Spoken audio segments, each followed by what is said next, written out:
हिंदी दिवस की शुभकामनाओं के साथ साथ आज हम काव्य के भेद के बारे में बात करेंगे। इससे पहले हम यह जान चुके हैं कि काव्य किसे कहते हैं, काव्य के लक्षण क्या है, काव्य के हेतु क्या है। लेकिन एक बात महत्वपूर्ण है कि काव्य के भेद क्या होते हैं। हमें इस बारे में भी जानकारी प्राप्त करना आवश्यक है। काव्य को विद्वानों ने मुख्य रूप से दो भेदों के रूप में स्वीकार किया है। वो दो भेद है दृश्य काव्य और श्रव्य काव्य।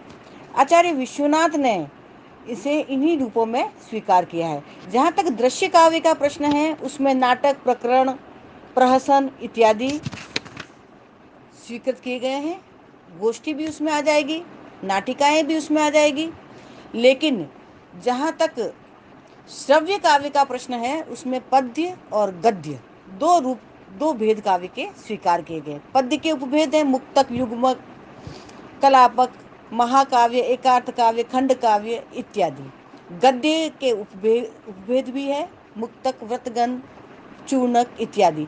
अतः यह तो स्पष्ट ही है कि वेदों और उपवेदों का आचार्य विश्वनाथ के युग में अवश्य महत्व रहा था और इस प्रकार की रचनाएं भी रची जाती रही थी। पर आज के रचना रूपों में बहुत अधिक अंतर आ चुका है। आज हिंदी या अन्य भाषाओं की बात तो जाने दीजिए, संस्कृत में भी इस प्रकार के विधायक रूप प्राय उपलब्ध नहीं होते। अतः आज के संदर्भ में इसको मोटे रूप में मान्यता नहीं दी जा सकती। आज के हिंदी साहित्य के विधात्मक स्वरूपों का सृजन मुख्यतः पाश्चात्य विधात्मक रूपों के आधार पर ही हो रहा है। अतः पश्चिम काव्य शास्त्र में जो वर्गीकरण किया गया है उस पर विचार कर लेना अनिवार्य है। जहाँ तक पाश्चात्य वर्गीकरण का प्रश्न है, उसमें हडसन ने प्राथमिक रूप से काव्य को दो रूप स्वीकार किए गए। पहला विषयगत रूप काव्य और दूसरा विषयगत रूप काव्य। आगे चलकर इनके भी भेद उपभेद स्वीकार किए गए।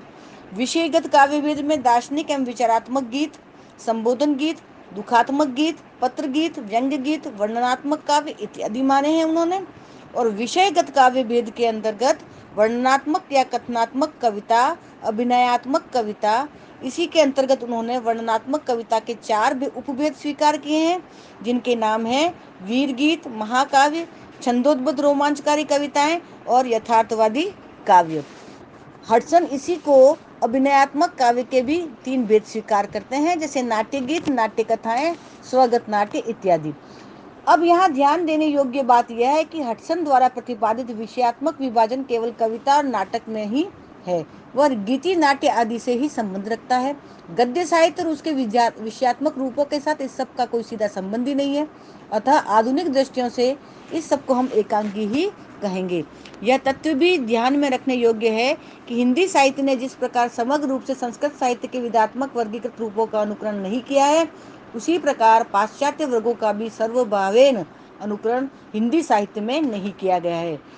उसने इन दोनों के प्रभावों को न केवल अंगीकार बल्कि पचाकर अपने व्यक्तित्व का विधात्मक रूप दृष्टियों से अलग अलग विनिर्माण किया है। अतः हिंदी साहित्य में स्वीकृत विधात्मक और विभाजन एक अलग तरह का युक्ति संगत और सार्थक विभाजन माना जाएगा। हिंदी में श्रव्य काव्य के तीन भेद स्वीकार किए गए, वो है कविता, गद्य और मिश्रित। काव्य के प्रबंध काव्य और मुक्तक काव्य नामों से दो ही प्रमुख रूप आज स्वीकृत सर्वमान्य है। इनमें प्रबंध काव्य के तीन रूप स्वीकार किए गए हैं, महाकाव्य, खंड काव्य और काव्य रूपक। मुक्तक काव्य के भी तीन रूप स्वीकार किए गए हैं, प्रगीत मुक्तक, पाठ्य मुक्तक और प्रबंध मुक्तक। इसी प्रकार गद्य साहित्य के तो आज अनेक विधात्मक रूप प्रचलित है, भविष्य में और भी कुछ रूप प्रचलित हो सकते हैं, इस संभावना से इनकार नहीं किया जा सकता। रूप रचना की दृष्टि से आज नाटक और एकांकी आदि गद्य साहित्य के विधात्मक रूपों के अंतर्गत ही आते हैं। इसके अतिरिक्त कहानी, उपन्यास, निबंध, समालोचना, आत्मकथा, जीवनी, रिपोर्टाज, शब्द चित्र, रेखा चित्र, गद्य काव्य, संस्मरण, डायरी आदि प्राय सभी गद्य साहित्य के ही विकसित और परिवर्धित विचारात्मक रूप है। तीसरे मिश्रित या चंपू के अंतर्गत ऐसी कृतियां आती है जिनमें कि गद्य पद्य का मिश्रित स्वरूप देखने को मिलता है। आजकल इस प्रकार की रचनाओं का कोई विशेष प्रचलन नहीं है। अतः यह ध्यान में रहे कि कवियों की कृतियों की आलोचना करते हुए उनकी कविताओं के उद्धरण और उदाहरण भी गद्य के बीच में दिया करते हैं, पर इन्हें चंपू या मिश्रित साहित्य नहीं कहा जा सकता। मिश्रित रूप या चंपू तो वही रचना होती है जिसमें कवि या साहित्यकार स्वरचित गद्य पद्य का मिश्रण किया करता है, जैसे कवि मैथिली शरण गुप्त की कृति यशोधरा, यहाँ तक रही साहित्य के विचारात्मक रूपों की अब तक की परंपरा की बात। सामान्यतः इस विधात्मक वर्गीकरण को हम पूर्ण कह सकते हैं, पर हमारे विचार में इसमें अब निश्चय ही नव्य दृष्टियों के विचार और विभाजन की आवश्यकता है। अतः जो हिंदी साहित्य में स्वरूप काव्य का स्वीकार किया गया है, काव्य के भेद स्वीकार किए गए हैं, वही हमें मान्य करने होंगे। दृश्य साहित्य, श्रव्य साहित्य और दृश्य श्रव्य साहित्य, ये जो तीनों भेद हैं, जो रूप रचना की दृष्टि से या काव्य रचना की दृष्टि से हैं, इन्हें मुक्त कंठ से सभी विद्वानों ने स्वीकार किया है।